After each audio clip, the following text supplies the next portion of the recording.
제가 신학을 시작하고 졸업하고 목회 생활 보니까 한 30년이 돼가는 것 같아요. 어찌 보게 되면 한 세대가 30년인데 엊그제 같았는데 벌써 30년이 지났습니다. 참 인생은 빠르구나. 60대 중반이 돼가는 제 자신을 보면서 해야 할 일은 많지만 시간은 우리를 기다려주지 않는구나. 그러면서 하나님의 말씀을 묵상하는 중에 코로나19로 많은 그 어려움이 있지만은 그러나 이때야말로 하나님의 진리의 말씀을 우리가 깊이 알아서 정말 한 사람이 만을 쫓고 두 사람이 수십만을 쫓을 수 있는 그런 그 위대한 주의 사명자들이 나와야 되겠구나. 사람은 많더라도요, 하나님의 진리의 말씀에 붙잡힌 바 된 사람은 그리 많지 않죠. 특별히 물질주의, 쾌락주의, 이기주의, 또 잡다한 인본주의 철학이 난무하는 이 대한민국에 옛날 우리의 어른들은 보릿고개의 그 아픔을 겪으면서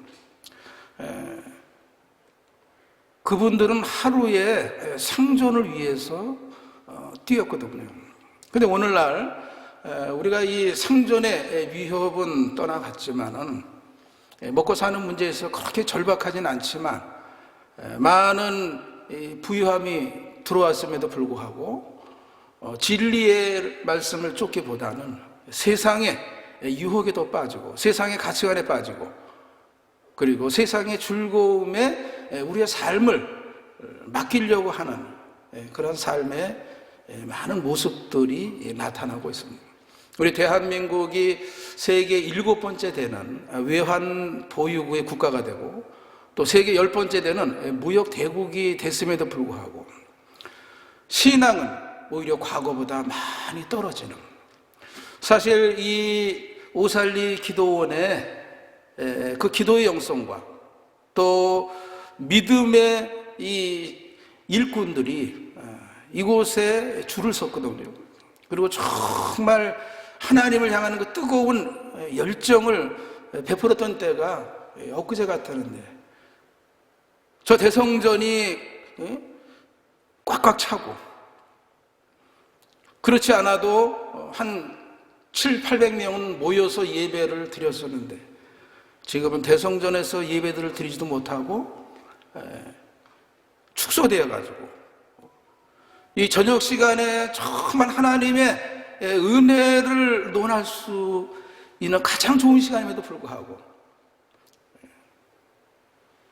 내일 무엇을 먹을까, 무엇을 마실까, 무엇을 입을까에 전전긍긍하면서 또 내일을 준비하려고 하는 그런 우리 사람들의 이 기본적인 삶의 모습을 보면서 많은 여러 가지 생각을 갖게 됩니다. 사람이 그러죠. 나는 돈이 없습니다. 나는 실력이 없어요. 나는 나를 도와줄 수 있는 사람이 없습니다. 나는 부모님에게 받은 유산도 없고 그리고 나는 세상에서 많은 공부도 하지 못했습니다. 그래서 나는 내 인생에 대해서 밝은 미래를 생각할 수 없습니다. 나는 어찌하든지 하루를 위해서 열심히 뛸 수밖에 없습니다. 그렇게 합리적인 자기 변명을 할 수도 있겠죠. 그러나 제가 이 강대상에서 가만히 앉아 있으면서 생각을 해봤습니다. 만약에 지금 우리 인생의 이 마지막이라고 생각하게 됩니다. 저녁이라고 하는 것은 우리 인생의 이제 어두움이죠. 오늘 내 인생이 이 저녁 시간을 마지막으로 이 세상을 떠난다 하게 되면 과연 우리에게 어떠한 소망이 있겠는가? 우리가 세상 사람들처럼 먹고 마시고 생활하고 가정의 복을 받아서 많은 것을 누리고 집을 사고 그 집이 하나도 아니고 2개를 사고 여러 개를 사고 또 우리 자녀들이 출세해가지고서는 외국을 왔다 갔다 하면서 바삐 살고 많은 사람들이 성공했다라고 그렇게 박수를 칠 수 있지만은 그러나 하나님 편에서 봤을 때에 우리의 영혼을 오늘 부르신다 하게 되면 과연 그러한 그 많은 수고와 노력이 과연 어떤 결과를 낳을 수 있겠는가? 사실은 아무것도 아니죠. 뭔가를 열심히 하고 뭔가를 이루는 것 같지만은 그러나 하나님 앞에 남긴 건 없다고 하는 거죠. 오늘 만약에 우리가 이 세상으로 떠난다 하게 되게 되면 과연 하나님 앞에 내가 남길 게 무엇이 있겠는가라고 하는 것을 우리가 깊이 생각하게 되게 되면 우리 인생이 그냥 동물적으로 오늘 무엇을 먹을까, 무엇을 마실까, 입을까 하는 우리 인간의 동물적인 그런 그 모습처럼 그렇게 산다 하게 되면 그것은 너무나 의미가 없는 거죠. 그래서 솔로몬이 자기 인생의 모든 것을 다 누렸지만은 그가 뒤늦게 깨닫는 게 영어로 meaningless, 헛되다, 헛돼, 의미가 없다. 아무리 내가 모든 것을 취하고 누리고 맛보았지만 그러나 하나님 앞에 자기 자신을 보게 되니까 모든 것이 다 헛된 것이다 라고 합니다. 저는 장례식을 많이 치러봤습니다. 그 장례식에 그 고인을 추모하는 그 사람들의 그 모습이 다양합니다. 우리 남편이 세상을 떠나는데 거기에다가 내가 뭔가 노잣돈을 줘야 되겠다. 그래서 막 100만 원 뭉치들을 막 던져가지고 그 안에 많은 돈이 있어요. 예수 믿지 않기 때문에 그 사람이 그 가족들이 생각할 때는 이제 돌아가신 분은 내가 준 그 돈을 가지고 이제 또 다른 세계로 갈 때에 여비가 되겠구나라고 했지만 오후 시간이 되게 되면 그곳에 일을 했던 사람들이 묻어놨던 것을 다 다시 파헤쳐 가지고 그 안에 있는 돈은 다 꺼내죠. 그리고 다시 묻고 며칠 지나서 거기다 봉분을 한다. 분명히 노잣돈을 주고 마지막 여행비 또 다른 세계를 갈 때에 필요한 그 돈을 집어넣었지만은 그러나 그 돈은 아무런 유익이 없단 말이죠. 속는 거죠. 속는 거예요. 그리고 성경의 말씀대로 우리의 이 육체는 더스트, 먼지란 말이죠. 흙으로 왔으니 흙으로 가버리게 되고 영혼은 그 영혼을 주신 하나님께로 가는데 그 하나님 앞에 가서 우리가 어떠한 대접을 받을 수 있겠느냐라고 하는 거예요.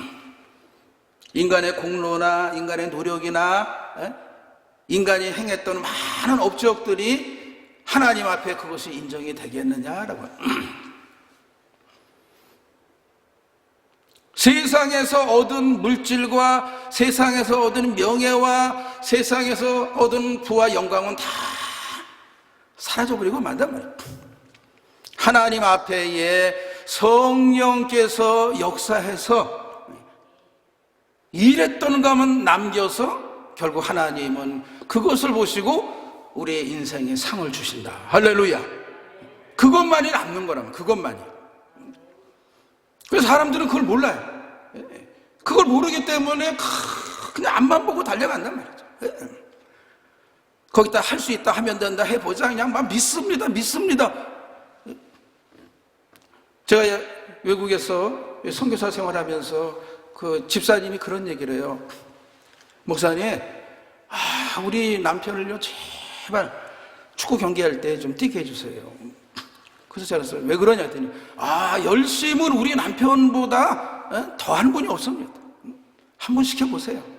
그래서 제가 축구 경기에 그 집사님 남편을 시켰습니다. 그랬더니 이분이 전반, 중반, 후반, 더운 나라이기 때문에 38도 한 40도 되는 더운 나라이기 때문에 전반전, 중반전, 후반전 해가지고서는 20분씩 뜁니다. 20분씩. 그 더운 40도 되는 그곳을 막 뛰는데 이 집사님이 얼마나 잘 뛰는지 앞으로 갔다 뒤로 갔다 앞으로 갔다 뒤로 갔다 쉴 틈 없이 뛰더라고요. 근데 그렇게 뛰는데 사실상 가만히 살펴봤더니 골하고는 전혀 상관없이 열심히 된단 말이죠. 골인을 하기 위해서 막 거기 달려가가지고선 볼을 그 골대를 향해서 달려가야 되는데 그냥 사람들이 이쪽으로 오면 일로 달려가고 저쪽으로 오면 저리로 달려가고 그냥 왔다 갔다 전반전, 중반전, 후반전까지 뛰었는데 이게 결론은 아무것도 없는 거예요. 골하고는 전혀 상관없이 뛰기만 한단 말이죠. 여러분, 우리 인생의 모습이 그럴 수 있다라고 해요. 인생의 모습이 그냥 앞만 보고 달려나간단 말이죠. 결과가 없는 그 열심, 그 열심이 무슨 의미가 있겠느냐라고 하는 거죠. 그래서 우리가 한번 오늘 정말 하나님이 우리들에게 예비한 것이 무엇인가, 그것을 우리가 깊이 알게 될 때에 주님의 놀라운 은혜와 축복을 경험하게 돼서 우리의 인생이 완전히 뒤바뀌어지고 하나님 안에서 세상이 주지 못하는 놀라운 위로와 은혜와 축복과 영광을 받게 될 줄 믿습니다. 잠시 기도합니다. 하나님 아버지, 감사합니다. 주의 은혜 가운데에 오살리 최자식 기념 금식기도원에 하나님의 사람들이 모였습니다.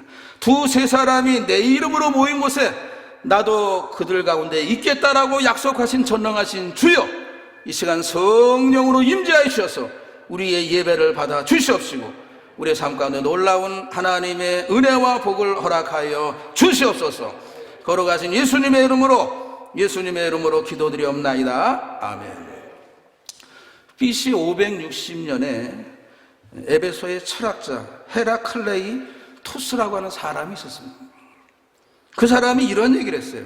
온 우주는 계속적으로 변화되고 있는 상태다. 다시 말하면 이 우주는 계속해서 변화하는 데에 어느 사람이 바닷물에 손을 이렇게 집어넣고 오늘 집어넣고 그 다음날 또 그 바닷물에 손을 이렇게 집어넣으면 우리가 생각할 때 똑같은 바다, 뭐 어제의 물과 오늘의 물이 뭐 다를 수 있겠느냐, 또 오늘의 물과 내일의 물이 다를 수 있겠느냐라고 그렇게 생각합니다. 손을 담그면 그 물이 그 물인 것 같은데 아니다라고 합니다. 하나님은 그것을 그대로 고정시켜주지 않고 변화하게 만든다고 하는 거죠. 그것은 만물의 질서가 있는데 그 질서를 유지하는 것이 바로 로고스라고 하는 로고스.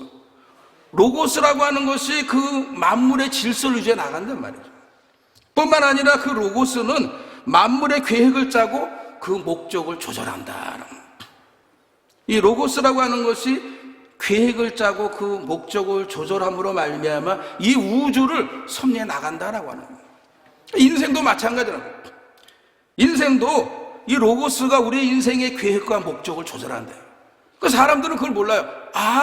내가 열심을 내고 내가 목표를 정하고 그리고 내가 원하는 것을 이루기만 하면 되는 것 아니겠느냐라고 생각하지만 그게 아니다.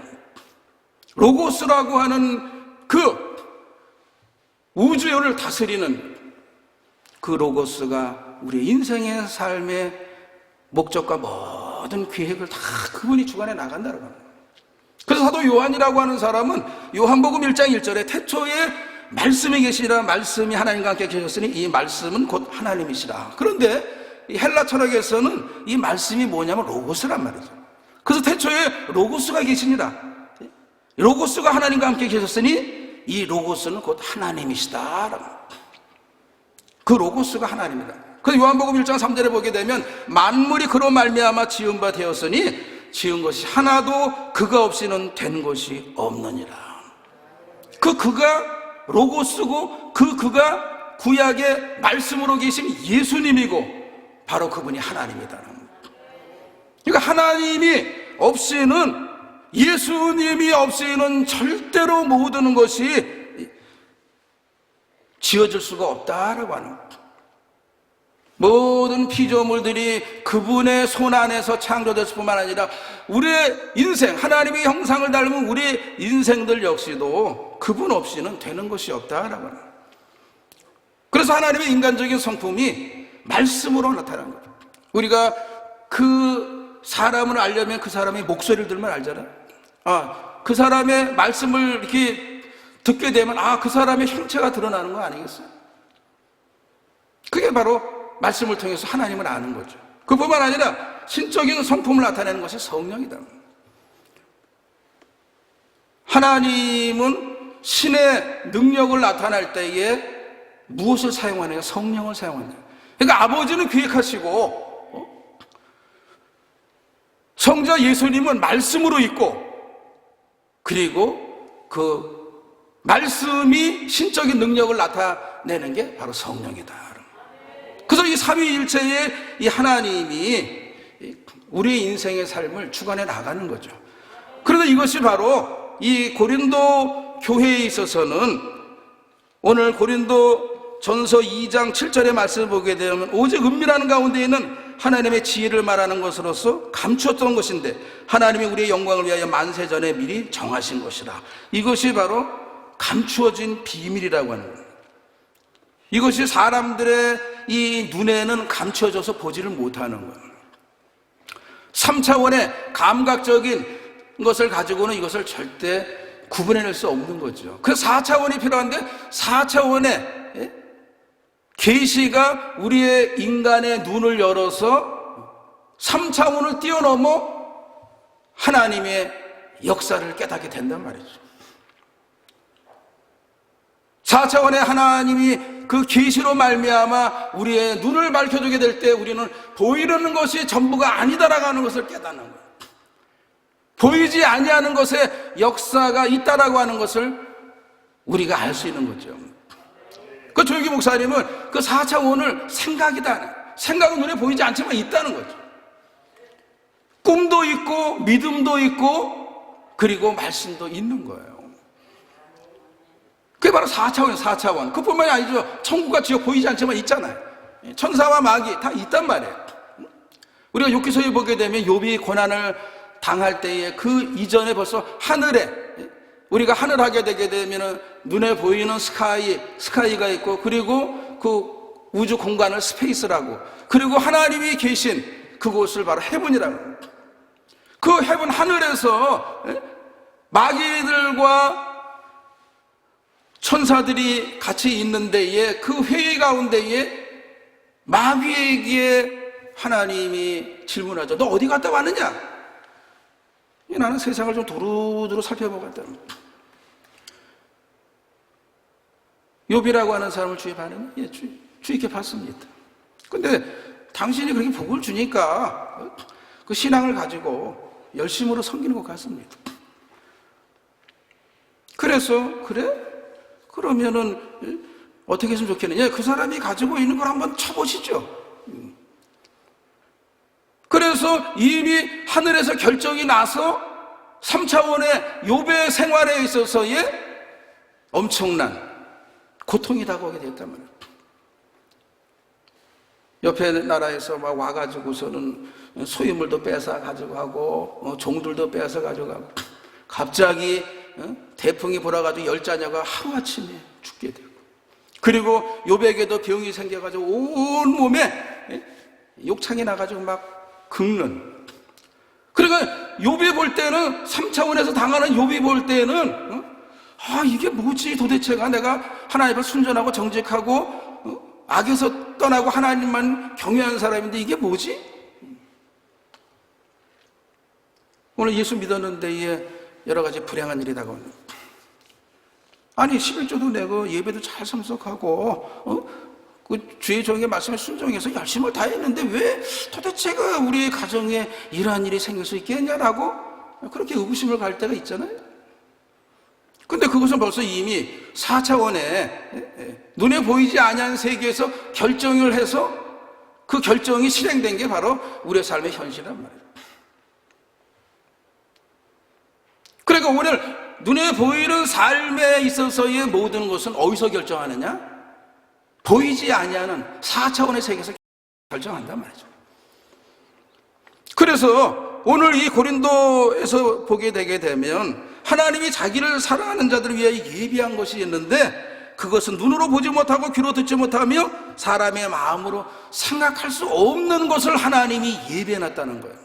그 예비하는 것이 감추어진 것이고, 그 감추어진 것이 뭐냐면은 7절에 우리의 영광을 위해서 만세전에 미리 정하신 것인데, 그것이 바로 예수 그리스도를 통한 우리 인간을 구원하겠다라고 하는 하나님의 놀라운 섭리다라고 하는, 할렐루야, 할렐루야.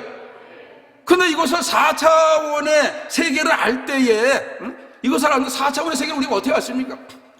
하나님의 계시로 알 수 있는, 계시라고 하는 것은 하나님이 신적인 지식을 인간에게 주는 것을 계시라고 해요.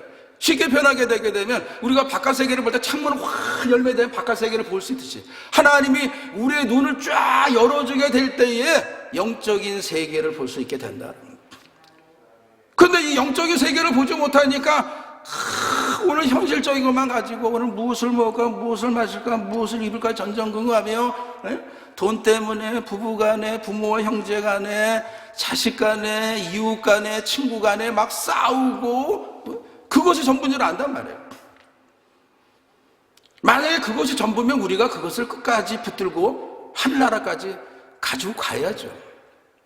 내가 가지고 있는 것이 내 인생의 전부이면 그것을 가지고 가야 되는데 절대 가지고 갈 수 없다는 거예요. 가지고 갈 수 없는데 왜 사람들은 욕심을 내는지 모르겠어요. 가지고 가지 않는데 그것 때문에 남편을 죽이고 아내를 죽이고 막 이웃에게 폭행을 하고 막 인간 이하의 삶을 사는 사람들이 너무나 많은 거죠. 어리석은 거 아니겠어요? 그래서 교회에서 하나님의 진리의 말씀으로 깨우쳐 줘야 된단 말이죠. 이 땅이 전부가 아니라고 하는 것을, 하나님이 우리들에게 예비한 것이 과연 무엇인가라고 하는 것을 진정으로 알기만 하게 되면 우리는 인생을 자유롭게 살 수 있어요. 언제든지 모든 것을 다 포기할 수 있고, 나는 아버지가 예비한 것이 있기 때문에 절대로 나는 세상에 연연하지 않는다라고 하는 거예요. 왜? 그 하나님이 예비한 것이 너무나 위대한 것이기 때문에. 그래서 조영기 목사님이 발견한 것이 뭐냐면, 이 인간을 구원하는 그 복음에 있어서의 그 비밀을 조영기 목사님 오중 복음이라고 하는 것을 깨달았단 말이에요.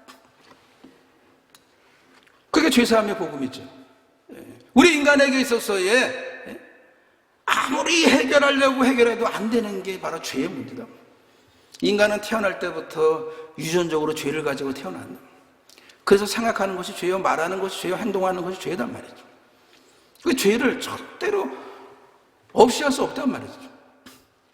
그러니까 사람은 아무리 자기가 원하는 것을 가지고 출세하고 성공했다 할지라도 그 안에, 자기 안에 있는 그 죄를 버리지 못한단 말이에요. 그러니까 성경은 뭐냐면 죄의 삭은 사망이요. 구약성경 에스겔서 18장 범죄한 영혼은 죽으리라. 그리고 로마서 3장 23절에 모든 사람이 죄를 범했으니 하나님의 영광이 이르지 못한다. 그러니까 인간은 죄의 그 굴레를 절대로 벗어날 수 없단 말이죠. 그런데 죄에는 반드시 심판이 있다고 하는데 그 심판을 어떻게 우리가 해결할 수가 있겠냔 말이죠. 수양이나 도덕이나 노력이나 고행으로 되게 절대 안 없어진단 말이죠. 검은 이 표범의 그 점을 우리가 아무리 닦고 거기다가 뭐 다른 것을 붙여놓는다 할지라도 그 점이 없어집니까? 안 없어진단 말이에요. 죄의 흔적은 절대로 우리 인간의 수단과 방법이나 노력으로 해결이 안 된단 말이에요. 그것을 해결할 수 있는 방법은 오직 하나님만이 해결할 수 있단 말이죠. 그렇기 때문에 하나님이 인간의 몸을 입고 이 땅에 오신 분이 누구냐? 바로 예수님인 거예요. 할렐루야. 그 예수님이 죄에 대한 대가를 지불해야 되는데 인간의 모습을 와가지고선 심판을 받아야 하는 것이 마땅하단 말이죠. 그런데 그 인간이 죄 없이 와야 되기 때문에 동정녀 마리아의 몸을 빌려서 오게 되는 거죠. 그래서 로마서 1장 2절과 4절에 보게 되면 그 아들에 관하여 성경에 미리 약속하신 것인데 그 아들에 관하여 육신으로는 다윗의 혈통, 다윗의 계보에서 나셨고 성결의 영으로는 죽은 자들 가운데서 부활하사 능력으로 하나님의 아들로 선포되셨으니 곧 우리 주 예수 그리스도라. 그러니까 하나님은 선지자를 통해서 계속 그것을 미리 예언했고 그리고 성경에 약속했으며 그 약속을 통해서 육신으로 다윗의 계보, 다윗의 혈통이라면 다윗이 죄 많은 사람인데 어떻게 거기에 혈통으로 되겠어요? 마리아가 다윗의 계보에 속한단 말이에요. 그 마리아가 성결의 영으로 잉태됐단 말이에요. 죄 없는 모습으로 성결의 영으로 잉태되었기 때문에 그분은 사람이 씨앗이 아닌 하나님의 성령으로 잉태됐기 때문에 그분은 메시아의 조건이 된단 말이에요. 그렇기 때문에 그분은 부활할 수 있는 거예요. 죄가 없으니까 부활하는 거죠. 죄가 있으면 부활이 안 된단 말이에요. 그래서 부활했기 때문에 그 부활의 능력으로 그분이 하나님의 아들이요 메시아요 구세주요 구원주가 되는 거예요. 할렐루야. 그래서 그분 아니면은 절대로 우리 인간이 이 죄에서부터 자유로워질 수 없단 말이에요. 우린 예수 그리스도를 우리가 받아들이는 거죠. 나의 구세주로 받아들이고 그분이 나를 위해서 십자가를 지시고 죄의 대가를 지불하시고 그리고 장사된 지 사흘 만에 그분은 부활하셔가지고 그리고 지금 하늘나라 아버지 보좌 우편에 계신다라고 하는 것이 우리가 믿어지는 거죠. 그래서 그것을 믿음으로 받아들이게 될 때에 우리는 우리의 죄가 용서함을 받고 하나님의 자녀로 선택받을 수 있게 되는 겁니다. 할렐루야. 그 사람이 마음으로 믿어 의에 이르고 입으로 시인하여 구원에 이른단 말이에요. 인간은 의가 없기 때문에 죄인이니까 죄인 가지고는 절대 심판받아야 되니까 하나님이 의를 입혀줘야 되는 것이죠. 그 의를 입혀주는 것이 바로 예수 그리스도를 통해서 전가된 의가 우리에게 들어오게 되는 거죠. 쉽게 표현하게 되면 우리는 죄인인데 예수님의 겉옷은 이렇게 우리의 몸에 씌워졌죠. 그 씌워줬으니까 우리는 그 가운을 입어서 우리 안에는 아직까지 죄가 있지만은 겉에 예수님의 의의 옷을 입었기 때문에 우리는 용서받은 의인이 되는 거예요. 할렐루야. 할렐루야. 그래서 우리의 죄가 용서함을 받는단 말이죠. 용서함을 받아요. 그래서 이 죄사함의 이 복음이 너무나 중요해요. 그 로마 10장 9절에 보게 되면 내가 만일 내 입으로 예수 그리스도를 주로 시인하며 또 하나님께서 그를 살리신 것을 내 마음에 믿으면 구원을 얻으리니. 입으로 예수님을 나의 구세주로 시인하고 그리고 그분은 우리를 살리실 것을 우리가 믿는단 말이죠. 그 대표자로서 예수님이 부활했고 그리고 우리도 그 부활한 예수님처럼 똑같이 우리가 살 것을 믿으면 구원을 얻으리니. 할렐루야. 할렐루야. 그래서 이 구원에 대한 확신이 딱 있어야 돼요. 그런데 때로는 하나님의 말씀을 증거할 때에 잘못 증거한단 말이에요. 구원은, 한 번 구원은 영원한 구원이 된단 말이에요. 그런데 우리가 은혜 받으면 영원한 구원인데, 우리가 은혜 안 받고 좀 뭐 실수하고 죄가 있으면 구원에서 떨어진 거로 또 생각한단 말이에요. 그러니까 한쪽은 구원으로 갔다 또 한쪽은 떨어져 나가고 또 구원으로 갔다 떨어져, 평생도록 왔다 갔다 한단 말이죠. 그러면 안 된다는 거예요. 그 메시지가 그러면 안 된다는 거예요. 한 번 구원은 영원한 구원인데, 그 왜 영원한 구원이냐? 구원은 선물이기 때문에. 할렐루야. 나의 힘의 노력이 0%란 말이야. 0%. 선물은 주는 자가 그냥 공짜로 주는 거지, 내가 어떤 노력을 해서 선물을 받는 게 아니란 말이에요. 그래서 사람은 세 종류의 사람이 있는 거예요. 자연인이 있고, 육의 사람이 있고, 영의 사람이 있단 말이죠. 자연인은 뭐냐? 그 부모님에 의해서 자연적으로 출생한 세상 사람들, 전 세계의 인구가 다 자연적인 출생으로, 그 자연인이에요. 자연인은 당연히 지옥을 가죠. 하나님을 모르기 때문에. 구원에 대한 절차에서 그게 없으니까. 그러나 육의 사람이라고 하는 것은 예수를 믿었단 말이에요. 예수를 믿었지만 과거에 그 겉사람이 아직 내 안에 있어요. 그 내 마음에 욕심도 있고 이기심도 있고 탐욕도 있고 정욕도 있단 말이에요. 그래서 때로는 하나님의 뜻을 쫓다가도 내 생각과 내 판단대로 살게 된다. 그럼 그 사람은 구원에서 떨어졌다, 이게 아니란 말이에요. 그렇다고 구원에 떨어진 게 아니에요. 그 사람도 구원은 받아. 부끄러운 구원이지. 하나님의 뜻대로 살지 못하지만 부끄러운 구원이지. 구원에서 배제되는 게 아니란 말이에요. 반쪽짜리 크리스찬이라 할지라도 그분은 구원을 받는단 말이에요. 영의 사람이라고 하는 것은 하나님의 말씀을 깨닫고 속사람까지 변화되는 거죠.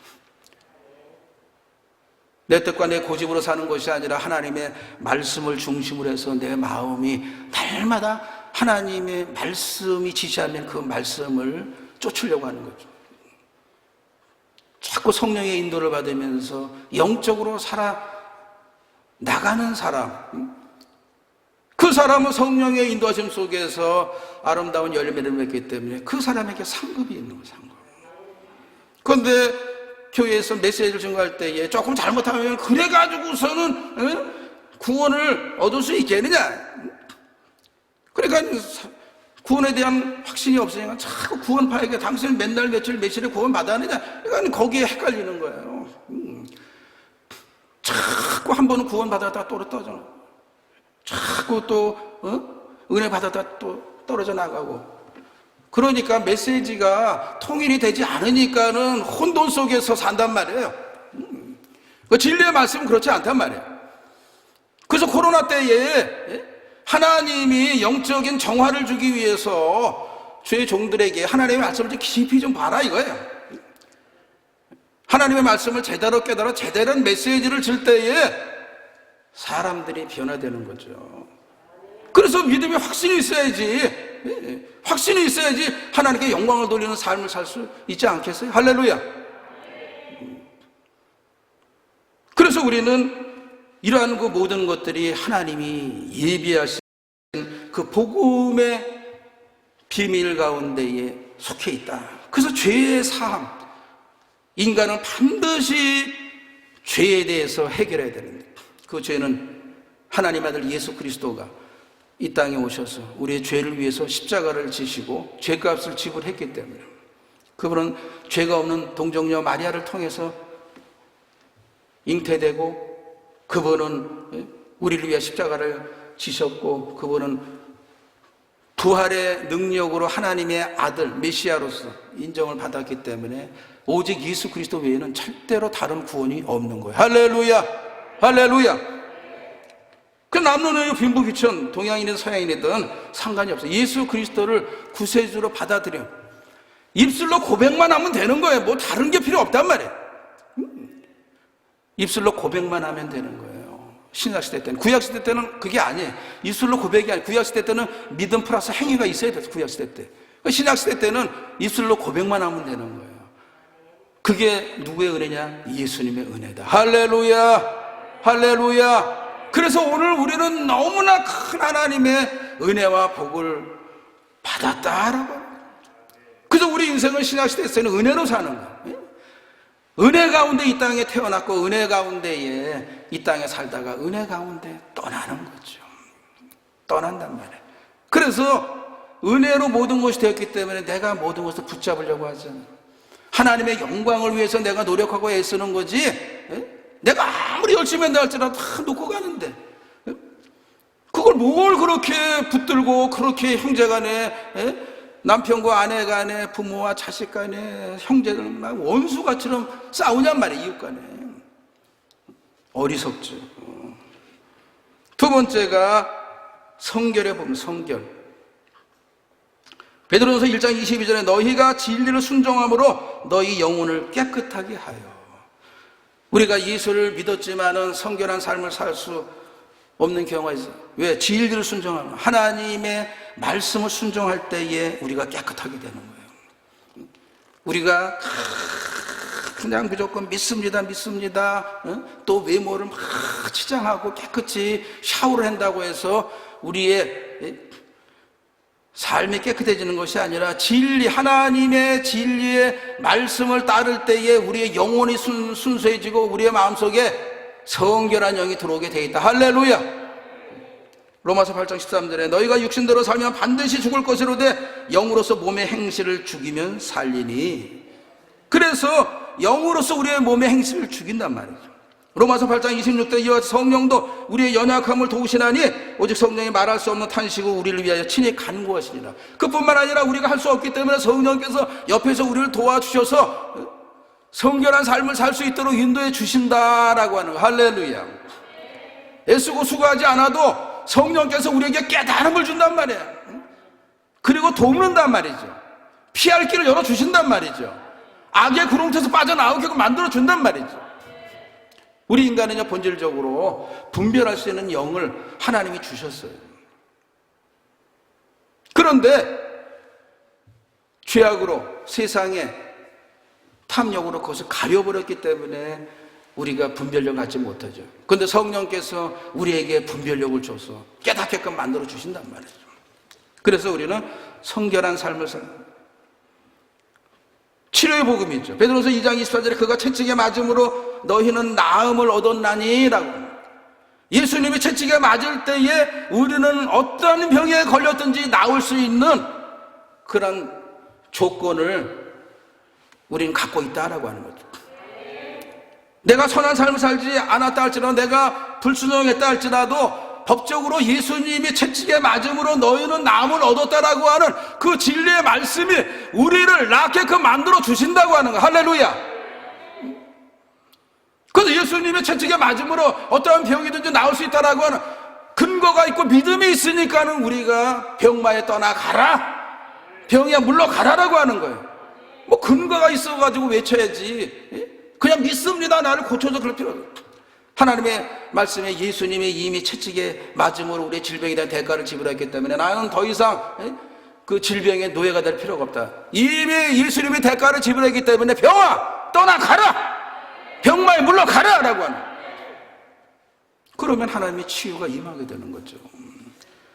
축복의 복음입니다. 고린도후서 8장 9절 우리 주 예수 그리스도의 은혜를 알거니와 부유하신 이로써 너희를 위하여 가난하게 되시면 그의 가난함으로 말미암아 너희를 부욕케 하려 하심이라. 예수님이 이 땅에 오셔서 부유하게 안 사, 그분이 일부러 가난하게 사. 왜? 우리로 하여금 부욕케 하기 위해서. 그분이 가난의 짐을 대신 지었단 말이에요. 그렇기 때문에 그분이 대신 지었기 때문에 우리는 예수님의 가난함으로 인하여 우리는 부유함을 얻을 수 있는 조건을 갖게 되었다라고 하는 거예요. 할렐루야. 그래서 우리는 이 축복의 복음을 받아들여야 되는 거예요. 그뿐만 아니라 우리는 예수님이 오시는 재림의 복음을 받아들여야 돼요. 계시록 21장 2절과 2절의 말씀, 또 내가 새하늘과 새 땅을 보니 처음 하늘과 처음 땅이 없어졌고 바다도 다시 있지 않더라. 또 내가 보며 거룩한 성 새 예루살렘이 하나님께로부터 하늘에서 내려오니 그 준비한 것이 신부가 남편을 위하여 단장한 것 같더라. 하늘에서 예루살렘 성이 내려온단 말이에요. 세상 사람들은 그것을 믿지 않죠. 그것을 어리석다고 하죠. 그러나 성경은 1.1획도 변치 않냐는 하나님의 말씀입니다. 할렐루야. 할렐루야. 우리는 내일의 일을 다 알고 있단 말이에요. 하나님의 성에, 새 예루살렘 성에 때가 되면 하늘에서 내려온단 말이죠. 그리고 교회는 그 이전에 휴거가 되는 거죠. 교회는 휴거가 돼서 하늘나라로 올라가고 이 땅에 하나님을 믿지 않는 백성들은 대환란을 겪게 된단 말이에요. 그래서 우리는 휴거돼서 하늘나라에서 우리는 신부로서 예수님을 맞을 준비를 하게 돼 있단 말이죠. 우리는 우리의 미래가 다 이렇게 성경에 약속되고 기록되어 있단 말이죠. 우리는 죄가 청산이 되고 성결한 삶을 살며 우리는 어떤 병이 치료받을 수 있고, 그리고 우리는 축복의 근거가 있으며 우리는 마지막이 준비되어 있다라는. 마지막이 준비되어 있는 사람은요 두려울 게 없어요. 내가 가야 할 곳이 정해진 사람은요 절대로 두려워하지 않는단 말이에요. 근데 그것을 자꾸 잊어버리니까, 현실이 내 인생의 전부인 줄 아니까는 사람들이 거기에 빠져버리고 말아요. 그리고 자꾸 축복을 강조하다 보게 되니까 본질을 왜곡한 그 축복이 나의 삶의 전부인 줄 알고 있단 말이에요. 축복은 이미 하나님이 이렇게 다 예비하는 것이 축복이지. 그리고 우리의 노력에 따라서 성령님께서 도와주시니까는 우리는 삶 가운데에 원하는 것을 얻을 수 있는 거죠. 할렐루야. 그러는 거 모든 것이 준비되어 있죠. 그뿐만 아니라 우리는 천국의 비밀이 있는데, 계시록 21장 6절에 말씀합니다. 그 성을 네모가 반듯하여 길이와 넓이가 같은지라 그 갈대자로 그 성을 측량하니 12,000스타디온이요 너비와 높이가 같더라. 12,000스타디온을 킬로로 계산해봤더니 2,200킬로예요. 여기서 부산까지 우리 한 500킬로를 잡게 되게 되면 서울에서 부산까지 가는 거리의 4배 정도 되는 가로, 세로, 높이의 정방형체의 새 예루살렘 성이 하늘에서 내려온단 말이에요. 그런데 그 성에 얼마만한 인구가 들어갈 수 있느냐? 40억의 인구가 들어가서 10개가 달린 초호화 아파트에 살게끔 하나님이 예배해 주시고 있다라고. 할렐루야. 그게 바로 황금의 도성이고 우리에게 예배해 놓으신 하나님이 주신 집이란 말이에요. 이 땅에서 아파트 하나 평생 벌어서 아파트 하나 얻으려고 새벽부터 그 밤 늦은 시간까지 그냥 눈에 불을 켜고 10손가락을 가지고 그냥 막 이를 악물며 사람들은 살아가고 있는데 가지고 가지 못하는 거예요. 그러면서도 그거 없이는 못 산다라고 눈에 불을 켜고 사람들을 미워하고 형제간을 원망하며 세상을 원망하고 그렇게 산단 말이에요. 하나님이 이것을 우리들에게 다 예비해 놓으셨다. 그 다 예비해 놓았는데 그 예비한 것을 알게 되면 우리가 근심 걱정할 필요가 뭐가 있겠어요? 그 사람이 잘났든 못났든 상관없단 말이에요. 똑똑하든 무식하든 상관이 없어요. 예수를 믿는 하나님의 자녀면 하나님이 그걸 다 개개인에게 한 사람에 다 준단 말이에요. 다 각자에게 주게끔 하나님이 예배해 놓으시 있단 말이에요. 그것을 바라보면서 우리가 이 땅에 살면서 하나님의 뜻을 이뤄 나가야지. 그게 없으니까 그냥 눈에 보이는 거 전부인 줄 알고, 저 사람 아파트 사네, 저 사람 2채 됐어, 3채 됐어, 차 바꿨어, 자꾸 그것만 보라보니까는 거기에 욕심이 생겨가지고 본질은 잃어버리고 뛰기만 하는 거. 우리 외국에는 집사람처럼 뛰기만 해. 그냥 이곳에 가고 저쪽으로 왔다 갔다. 남는 건 아무것도 없는. 그것을 알면요, 우리가 진정 무엇을 해야 할 것을 우리가 생각할 수가 있는 거 아니겠어요? 그뿐만 아니라 우리에게는 거룩한 몸이 예비되어 있다. 죄가 없는 예수님의 형상과 같은 33세의 세상을 떠난 예수님의 건강한 그 몸이 우리들에게 예비되고 있다는 거죠. 우리는 그 건강한 몸을 가지고 영원토록 하늘나라에서 살게 돼 있다라고 하는 거예요. 할렐루야, 할렐루야. 이것을 알면요, 욕심을 낼 필요가 없어요. 내가 가진 것을 무엇을 위해 쓸 것인가라고 하는 것이 목적이 분명해진단 말이에요. 세상을 원망할 필요도 없어요. 이웃을 탓할 필요도 없어요. 그게 나한테 있는데, 뭔가 있으면 든든하잖아. 매월 붙는 10만 원짜리 주택 청약 그 통장만 있어도 사람 내가 가야 할 집이 이제 생기는 거라고 그것만 가지도 위로를 받는데, 아니 그것과는 비교도 안 되는 황금의 도성인 럭셔리한 그 방이 10개나 달린 그 아파트가 우리에게 한 채씩 다 주어진다고 하는데, 좀 마음을 좀 확 열어야 되지 않겠어요? 할렐루야. 오늘 살아가는데 그냥 세상 근심에 염려에 그냥 막 얼굴에 막 찌들어가지고 삶에 여유가 없어요. 그냥 막 내일이 준비되지 않으니까, 내일이 준비되는 거예요. 하나님의 말씀을 모르니까 강단에서 하나님의 메시지를 증거해야지. 하나님의 말씀, 진리의 말씀을 증거해야지. 엉뚱하니 이렇게 하면 복 받는다. 안에 이미 그런 예비된 복이 있는데 더 큰 복이 뭐가 필요가 있겠냔 말이야. 하나님의 영광을 위해서 우리가 밀줄이 필요하고, 그것을 알지 못하는 사람들을 전도하기 위해서 물질이 필요한 거고, 그것을 아는 사람들이 세상에서 정치를 할 수 있도록 정치가를 키워내고, 교육자를 키워내고, 의사를 키워내고, 훌륭한 믿음의 감을 이루기 위해서, 그 좋은 뜻을 알려주기 위해서 우리가 돈을 벌고 애쓰는 거지. 그거 아니고서는, 그 목적이 아니고서는 우리가 산다라게 되면 그 사람은 나중에 비참한 사람이에요. 솔로몬처럼 meaningless, 헛되도다 모든 것이, everything is meaningless, 모든 것이 헛되다. 그 뒤늦게 나이 들어가지고 그것을 깨달아가지고서는 할 때 벌써 그 사람은 이 세상을 떠나고만 하는데 떠나고 버리고 막 살아있을 때 그것을 알아야지. 죽고 난 이후에 이미 영과 육체가 분리된 후에 깨달으면 뭐하겠습니까?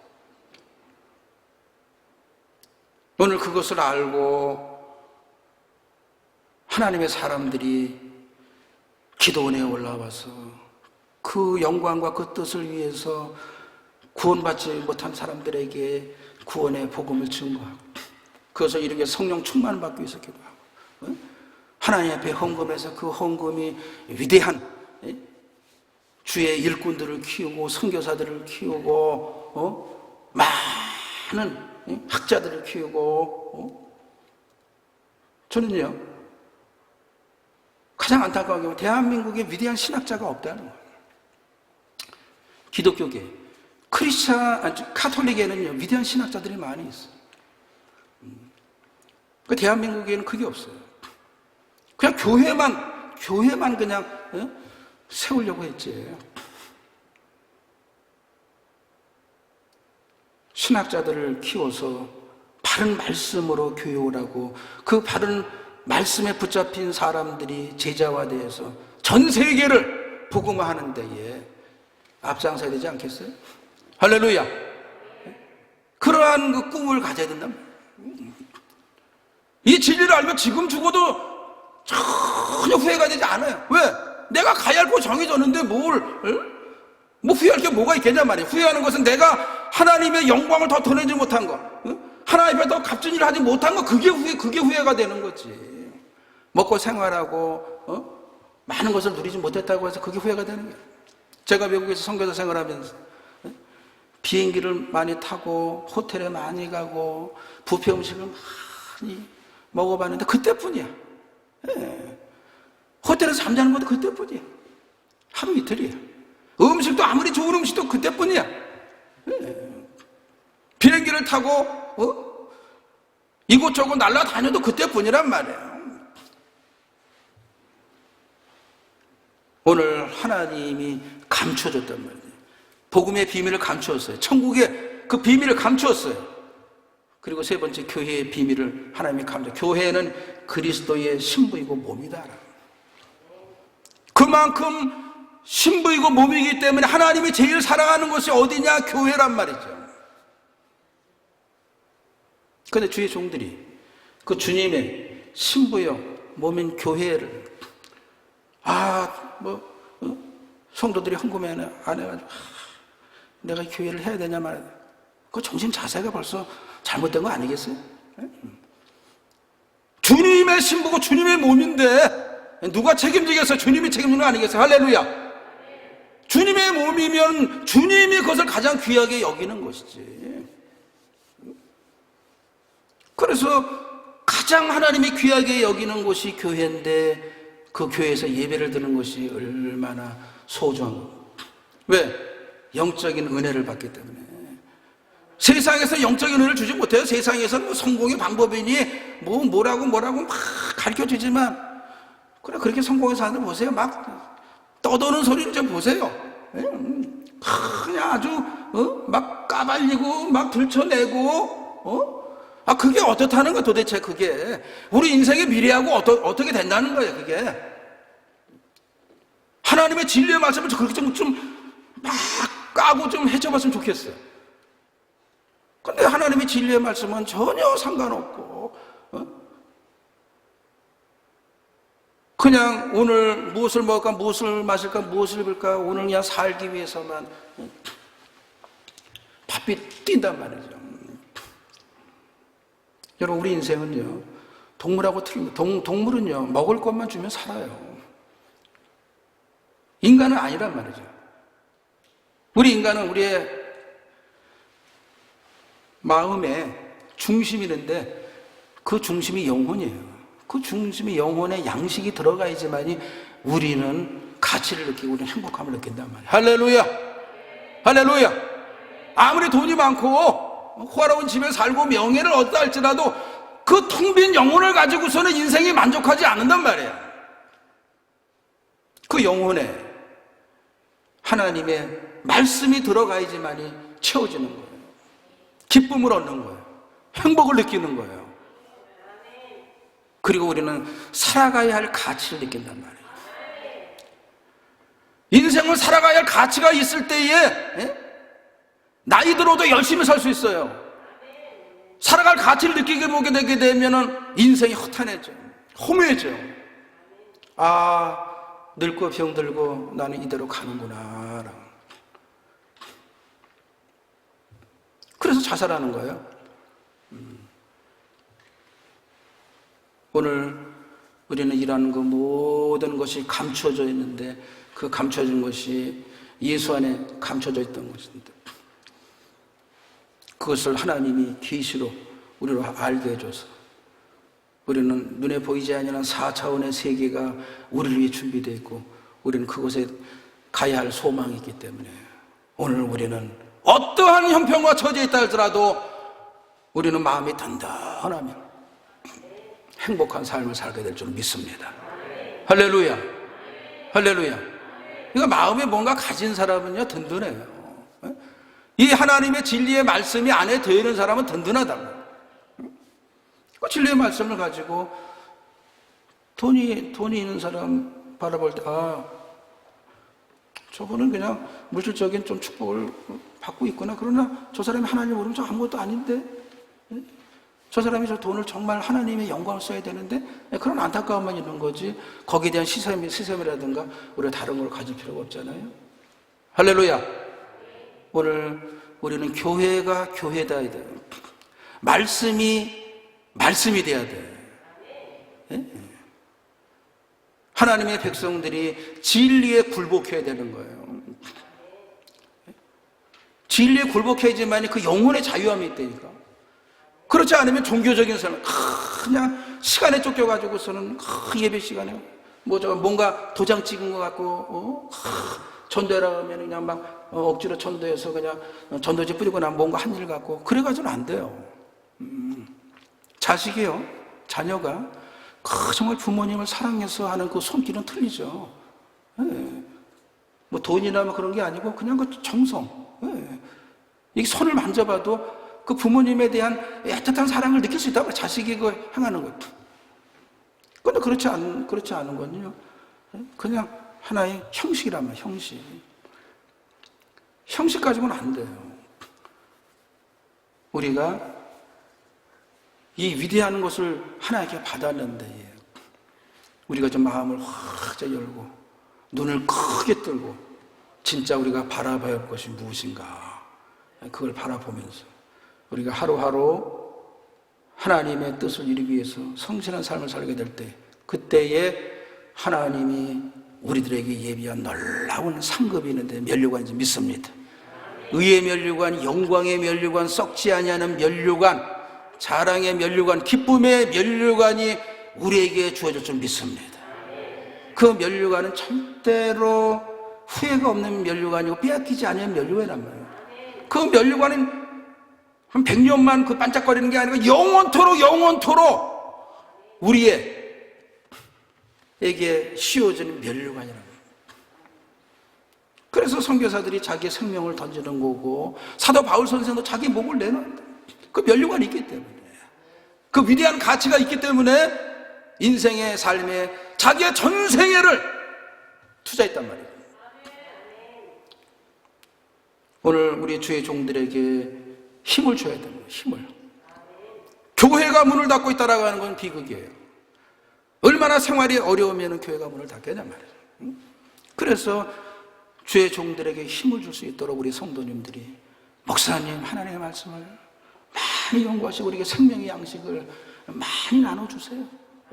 그래서 우리는 주의 종들을 많이 키워내야 되죠. 남과 북이 하나 되려면 지금 수많은 주의 종들이 부족해요. 그래서 우리는 그런 위대한 그런 목적과 뜻을 가지고 하루하루 기쁨으로 살아나가야 될 줄은 믿습니다.